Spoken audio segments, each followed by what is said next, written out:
Christina. All right. I've never worn one of these, so I'm tempted to bring out my inner Madonna. And okay, so it's really exciting to be here today, and I'm going to be talking about some different themes that are coming out of not just my own work, but just also kind of surveying the policy landscape around the kind of politics of climate change, but also more broadly, the energy transition. So this is not going to be a very academic talk. My body clock is about 3 in the morning right now. And it would be also a little rough to have like regressions right away in the morning. So I'm going to keep it pretty high level. I understand there'll be a little time for some Q&A. So I'm very happy to have that conversation. So, as we're going along, please, take note of any questions or sort of commentary that you'd like to bring out.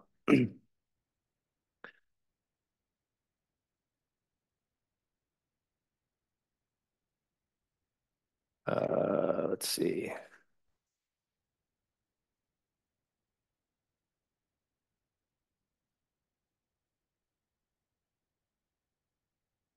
Great.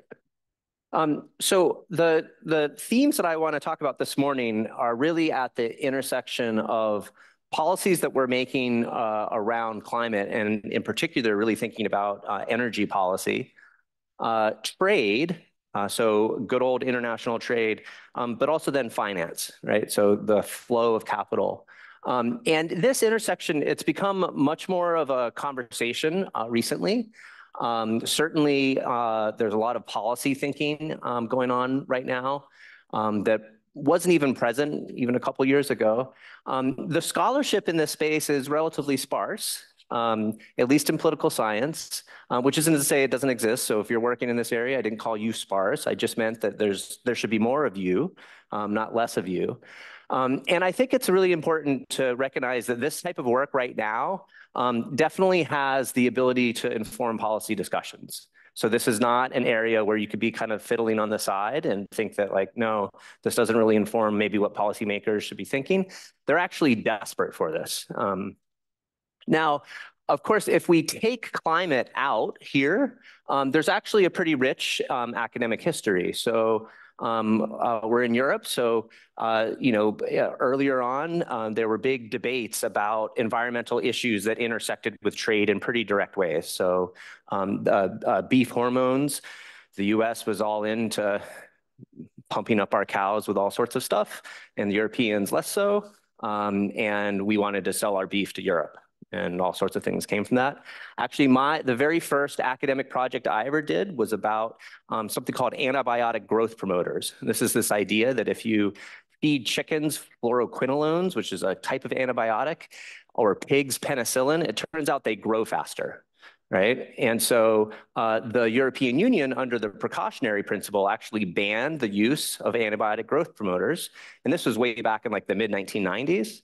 Whereas in the United States, we continue to have huge amounts of antibiotics used for that purpose. That's declined over time, but that also led to all sorts of concerns. And then fisheries management is another. I think climate policy, though, differs from these earlier examples in a couple of important ways. The first is really just the broad-based impacts of climate change. So in some of these earlier examples, it's like, okay, well then just don't eat our beef or don't eat our chickens, fine, right? Whereas the sort of physical effects of climate change are much broader and much more impactful. It's also different in the sense that the utterly massive changes to the economic system that are going to be required to decarbonize our economy, that also looks very different. So just the scope here of the changes in the underlying economic system. So it used to be like, all right, fine, go become a vegetarian or something and we're sorted. But that's just not the case here, right? And also analytically, the underlying incentive problems are also a little bit different, okay? So we can think about the extent that these different things more look like public goods problems, common pool resources, et cetera. So I want to start with just by giving a broad snapshot context of what's going on. So in the United States, we actually had some early windows to adopt carbon pricing, right? And they failed. right? I think I point this out for two reasons. One, we actually had implemented a pricing scheme for sulfur dioxide, and that came out of the 1990 Clean Air Act amendment. So way back in 1990, under the first George Bush Republican administration, we actually passed environmental regulations, and this was in the era of what we called acid rain. So Mike, you'd remember this, where, sorry to call you out, I didn't mean to, white hair, yeah. So, essentially our coal-fired power plants were spewing sulfur dioxide because the coal we were using had lots of sulfur in it, and that was causing acid rain that people got all upset about. And we all got together in a bipartisan way, and we passed legislation that really transformed the problem into one where now we don't really have to be concerned about that. So we had accomplished that. They knew at the time that underneath that, there was the carbon problem and there was sort of whispers of global warming going on. And so there were proposals like, okay, let's price that bad stuff too. Unfortunately, it failed. So essentially what happened is the courts got involved because different administrations would start to pass more regulatory policies at the executive level rather than legislatively. And so that meant our courts started to say things like, well, Congress didn't decide to do this, and so you can't do that. And presidents would say, but I have executive power to do things. And so we get locked in this tussle that involves lots of expensive lawyers. We did have, though, some state-level efforts. So the state of California, for example, or the RGGI, the Regional Greenhouse Gas Inventory. But even here, our judiciary system is basically saying, or has weighed in at times, and the Supreme Court will be weighing in soon, do states like the state of California have the right to pass climate policies that then impose on other states economic barriers, right? And doesn't that violate parts of our Constitution? And so we're sort of duking it out, even though states like California want to be leaders here. It's a challenge. And then finally, the Inflation Reduction Act, which you've all heard about, and I'll talk a little bit more about. On the EU side, I'll show a figure in a little bit that just shows a long progression here. But you got an actual carbon pricing system in place with the ETS. I think there's a variety of views on how actually effective that is, but at least there is a price that's not zero. So congratulations there. And it kind of ebbs and flows and all sorts of issues. More recently, you've gotten the Green Deal, the Net Zero Industry Act. The thing I'm going to talk about a little bit more today is the Carbon Border Adjustment Mechanism, which is just coming into force and has some interesting implications, I think. And then I think it's important to say that there's a large variation in member state activities. Okay, so it can be tempting to sort of lump all of the EU activities and then just say, well, the states are all going along in sort of symmetric ways, but that's simply not the case. And it really breaks down in ways that you would imagine. Countries like Poland, for example, might be a little bit more sluggish, and other countries a little bit more so. And then finally, I think one thing that's very distinctive is the extent to which Europe has much more coordinated labor markets, right? And so that's important. So my work has been thinking a lot about the sort of labor transition as you get people that are in a fossil or carbon intensive sector, how do they transfer? In the US, that's a lot harder because we don't have those coordinated labor markets, right?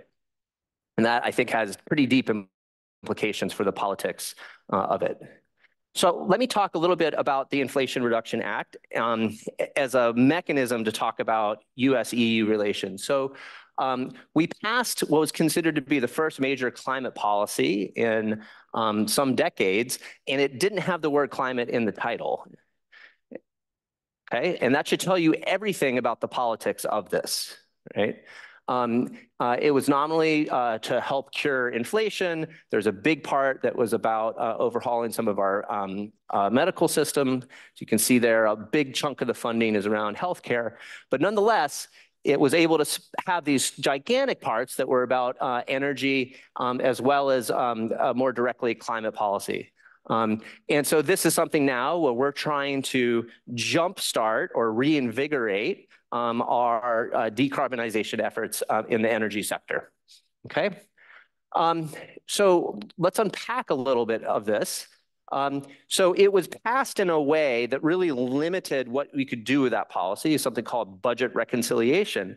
That meant that we couldn't really pass actual policy. It had to all just operate through spending, okay? And so what ends up happening is, so this is a spending bill. What ends up happening is we started to create all these carve-outs to achieve lots of other policies, okay? So for example, you get tax credit bump up. So if you're gonna build a solar cell manufacturing site, we're gonna give you a tax credit bump up if you're using unionized labor. If it's taking place in an environmental justice community, so this is a community that would have been on the front line of previous very caustic activities, or if you're an energy community, say you're like a coal mining area, et cetera. So lots of other political objectives got kind of sprinkled into this. It was very it had to be technology neutral. So for example, huge amounts of money here about carbon sequestration, even though the cost per ton of carbon to sequester it is just astronomically large. So what we're looking to do is how do we jumpstart this? But also hydrogen, right? Hydrogen is something that there's a lot of interest in. If there weren't tax credits in this, the hydrogen would basically be nothing, right? The economics of it just simply don't work. They don't work for Europe either. But the real contentious thing is lots of domestic content requirements, okay? And so that's the thing when the Inflation Reduction Act sort of came out, our European trading allies were like, what the heck? What are you doing here? This violates yada, yada, yada. The US says we don't really care, yada, yada, yada. And that's where we are right now.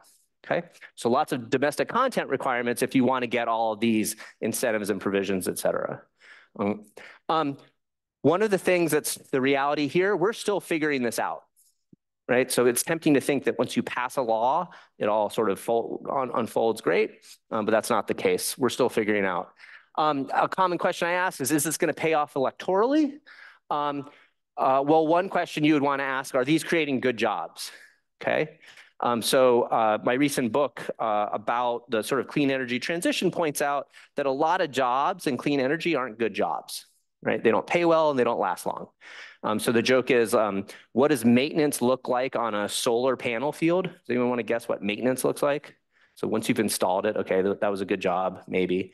But once you've installed it, what does maintenance look like? What do you have to do to keep it running? You just did this. Yeah, we got a Windex and a weed whacker. Okay, so these aren't terribly high skill jobs.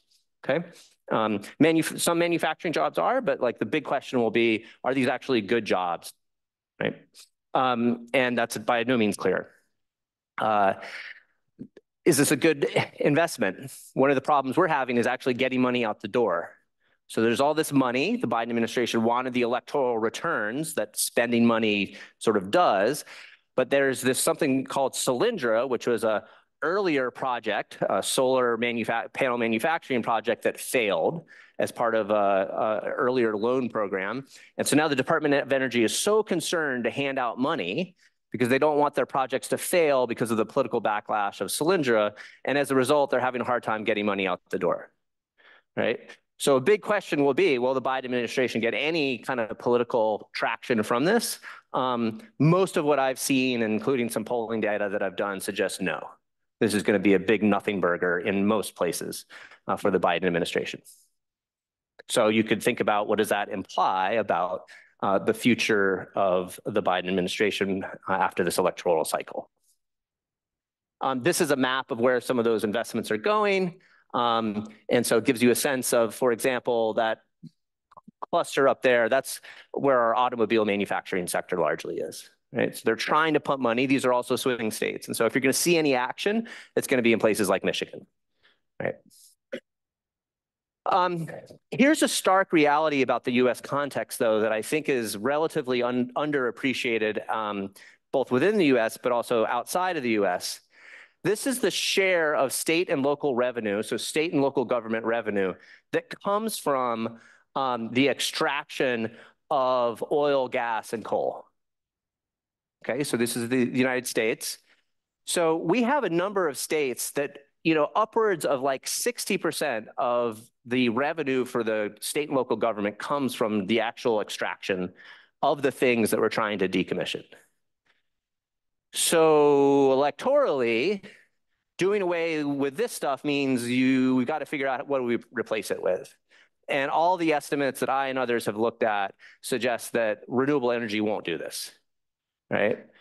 So the implication here is that this isn't simply like, oh, a bunch of coal miners losing their jobs, et cetera. It actually has implications for libraries, roads, and football stadiums, right? And the politics of local football, American football stadiums is quite contentious, right? So this is an obstacle that we face in a long-term energy transition policy. This is a public finance obstacle that we face. All right, well, now let me congratulate you Europeans on a much longer history of working on this topic. The early 90s, you started to think about energy efficiency much more systematically, and then fast forward to a whole sort of package of different things that are trying to deal with the energy transition broadly. Some of this got wrapped up in COVID type issues as well, spending, but a lot of activity on the EU side, to say the least. And nevertheless, it's not like this is all sort of in the bag, right?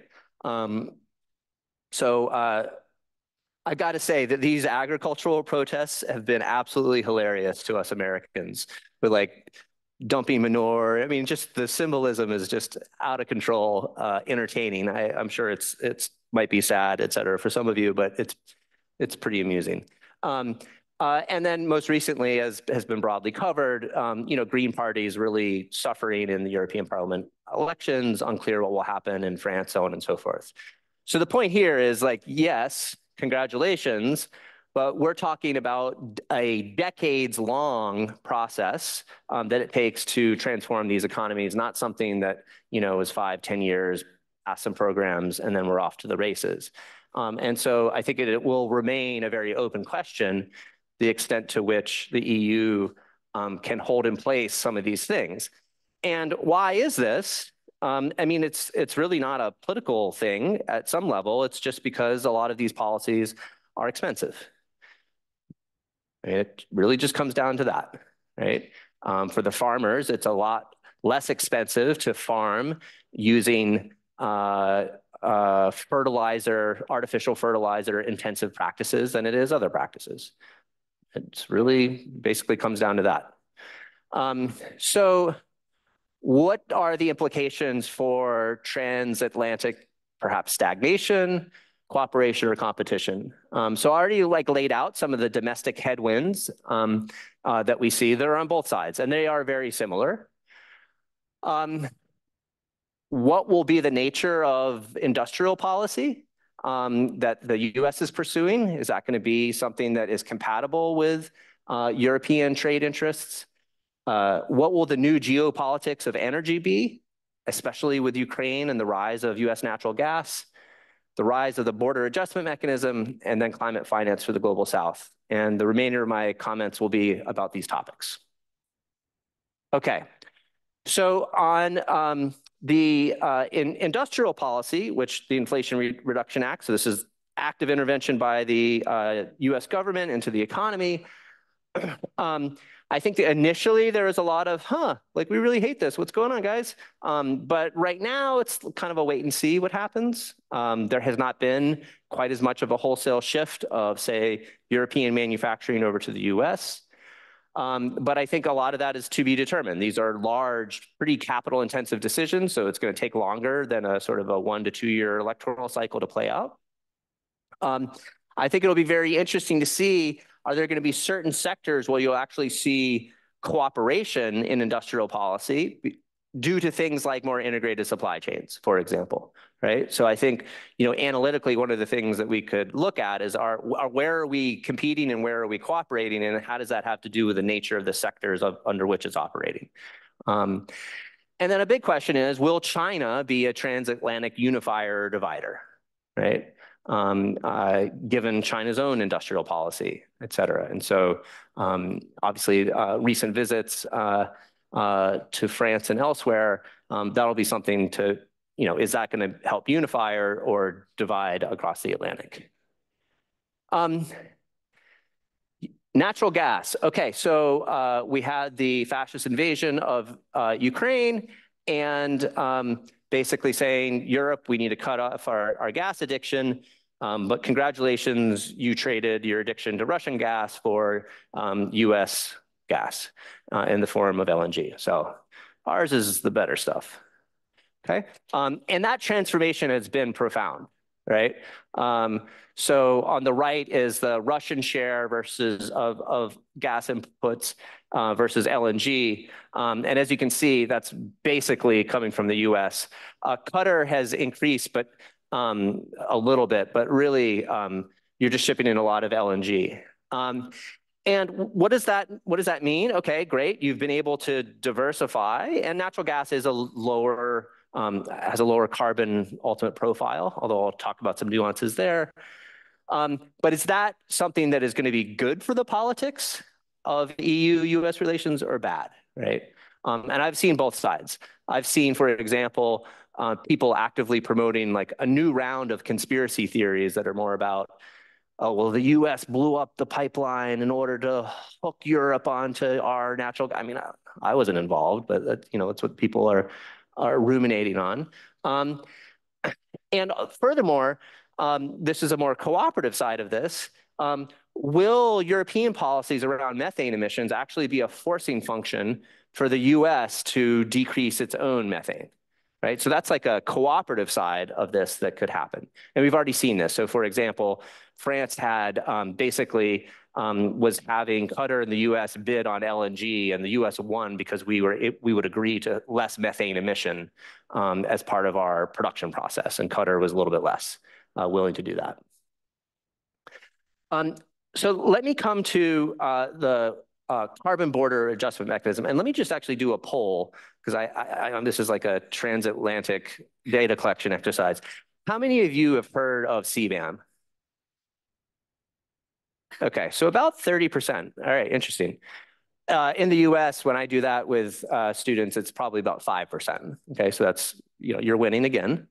Okay, so what is CBAM? Let me just explain this. So CBAM is the carbon border adjustment mechanism, and here's how it works. So the EU has a carbon price through the ETS, okay?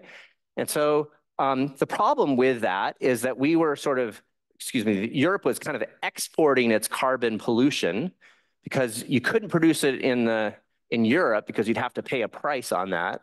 So firms would then set up shop in some other country, say Turkey. Turkey would produce that stuff, was able to do it more cheaply because they're not paying the carbon price, and then export it back to Europe. You think you're doing things cleanly because you have a carbon price, but you basically just exported the problem. So what the CBAM does is it's going to put a tariff in place, which is the difference between the ETS price and the price of carbon in the exporting country, right? And then we're going to account for the carbon intensity of whatever the thing is that you're exporting to the EU. And then that's going to be a tariff that's going to be charged and collected by the EU.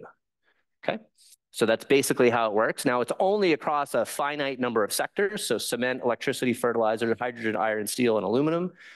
Notice agriculture was left out. Okay. And so it's just now coming into play. Right now, you're in a sort of a practice period. So firms are having to keep track of this stuff. But the sort of tariff isn't being charged yet. That will kick in soon, right? So that's how CBAM works.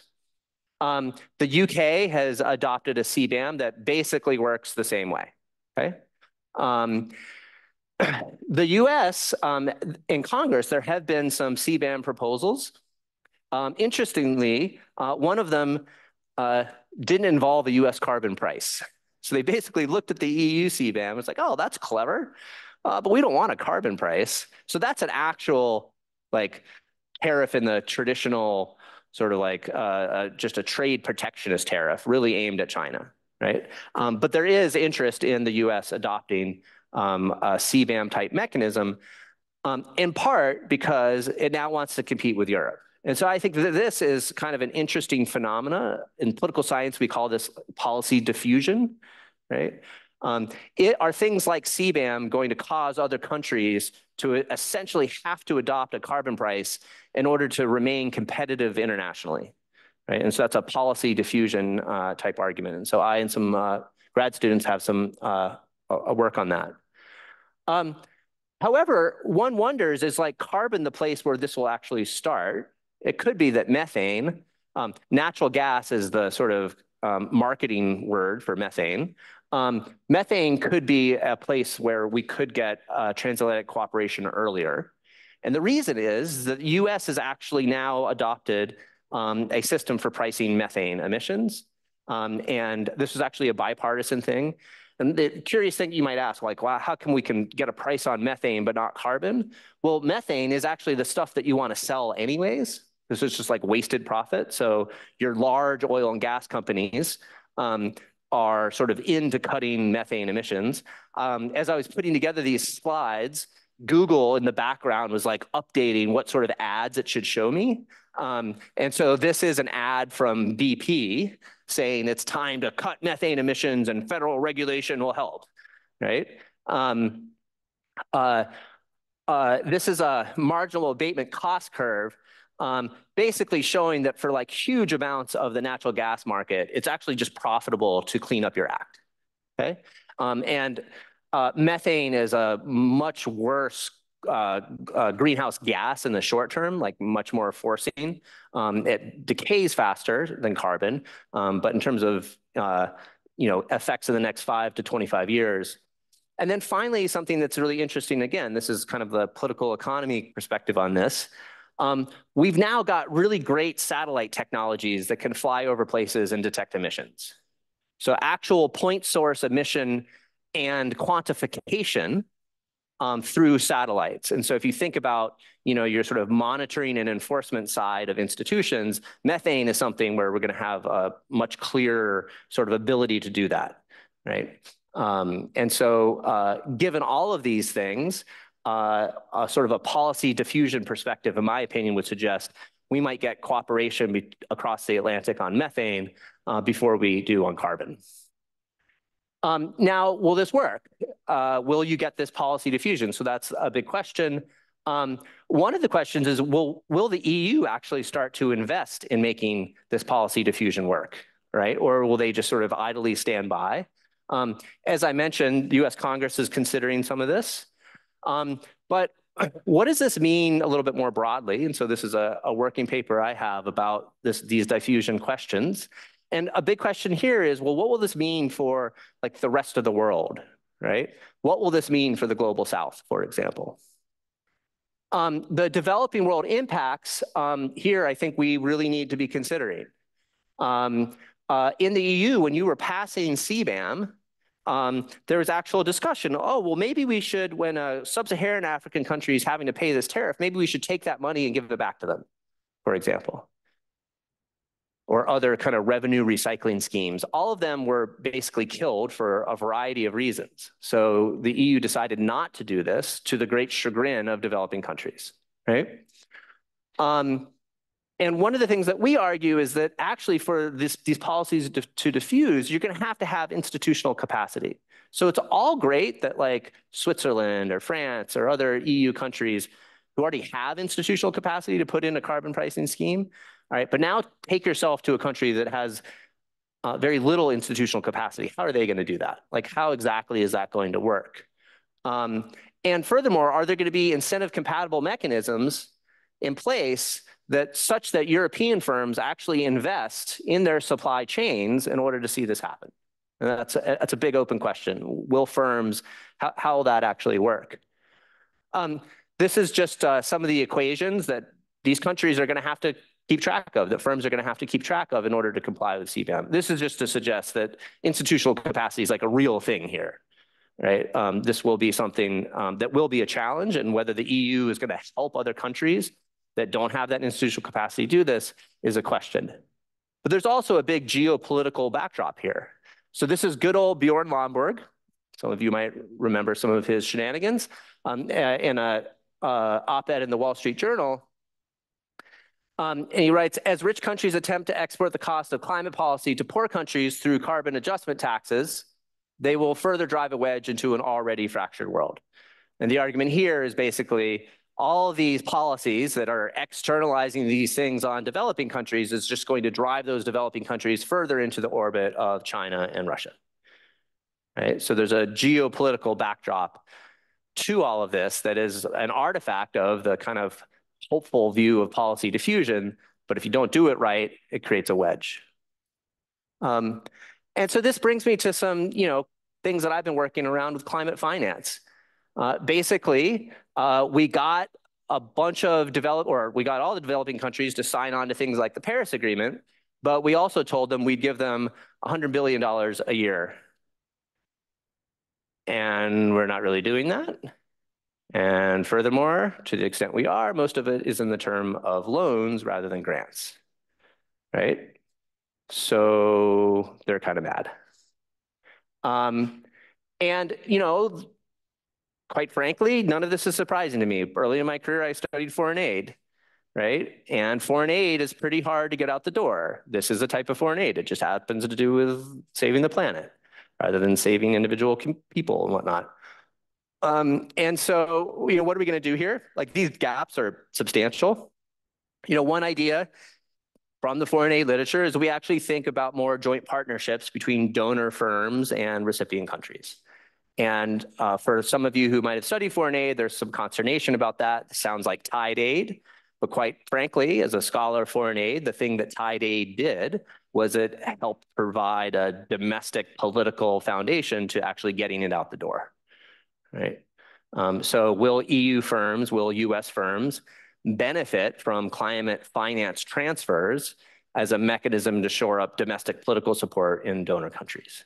And if they don't, it's not exactly clear to me how we're ever going to come close to fulfilling some of these gaps. And these gaps are massive. This is just one estimate of like what we're doing versus what is needed. It's also taking a form that's pretty much all mitigation oriented. And a lot of these countries are saying, yeah, like we're fine to mitigate, but like what is front and center is our ability to adapt, right? And so it's how we kind of change the domestic political economy of that, or should we? I think that's an open question. There's a little bit of a normative question to that as well, remains to be seen. But there's also, there's a lot of debate between the US and the EU on kind of like the underlying politics and responsibility.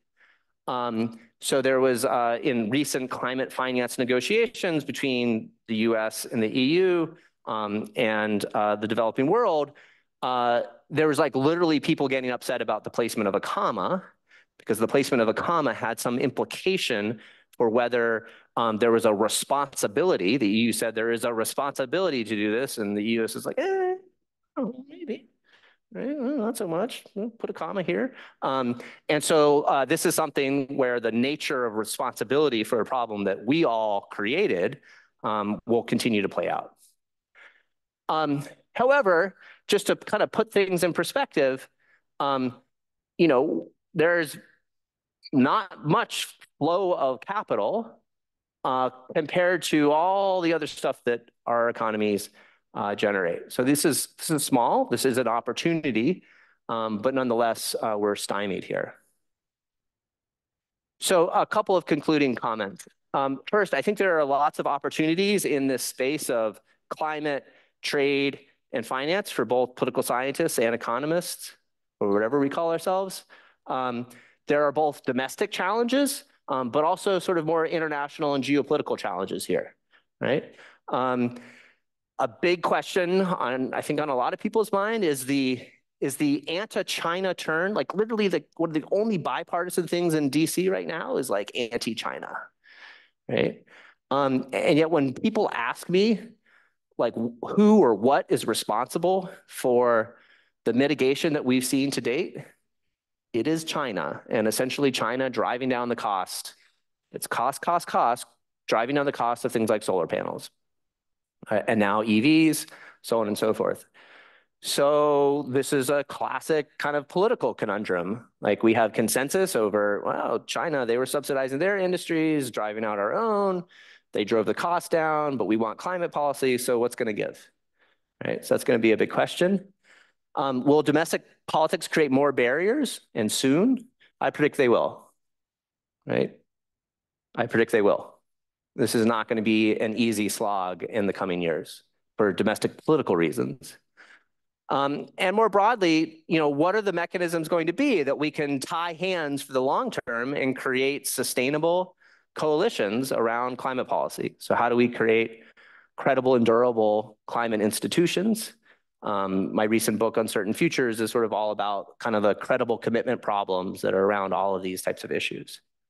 I finally want to leave you with something that is less discussed, I think, in a lot of the kind of more political economy circles, but is more coming out of work that engineers are doing. And this is something that Emily Grubert, who's has a PhD in both like sociology and engineering, so a really interesting combination, what she calls the mid-transition. And the idea is this. So if we're going to decommission a bunch of fossil fuel production, that's going to be hard. Why? Because a lot of that fossil fuel production is very capital intensive, very knowledge intensive. Some of it's labor intensive as well. At the same time, so that's what we need to phase that stuff out. Same time, we need to phase in all this renewable energy stuff. That's going to take decades to do. At the same time, we all want to keep the same levels of energy consumption or even increase them, okay? At the same time, we're saying to the owners of these fossil fuel assets that like in the future, the value of your stuff is going to be going down through various mechanisms, whether it's a pricing mechanism or whatever else. And as such, their incentives to do that phase out in a responsible way is decreasing. And as a result, rather than show you beautiful pictures of Switzerland, if we don't do that right, this is what we're going to get. And furthermore, it's very easy to see how this has sort of cross-boundary implications. So again, just to reinforce the idea of the mid-transition, we're going to have to phase out fossil fuels, but if you don't do that right, they'll leak, right? So methane leakage. You don't plug a well correctly, it will leak. And some of these things are like way off in the deep ocean. You don't do that right, that's also going to be bad. And at the same time, we're saying the value of these assets should also be going down because we don't want them anymore. So how's that going to work? I don't think we have any clue. I don't think we have any clue on how to sort of the political economy of the mid-transition. So that's an open question for me, how all that will work. But fortunately, you're in beautiful Switzerland, and so you don't have to consider pictures like this. So thank you.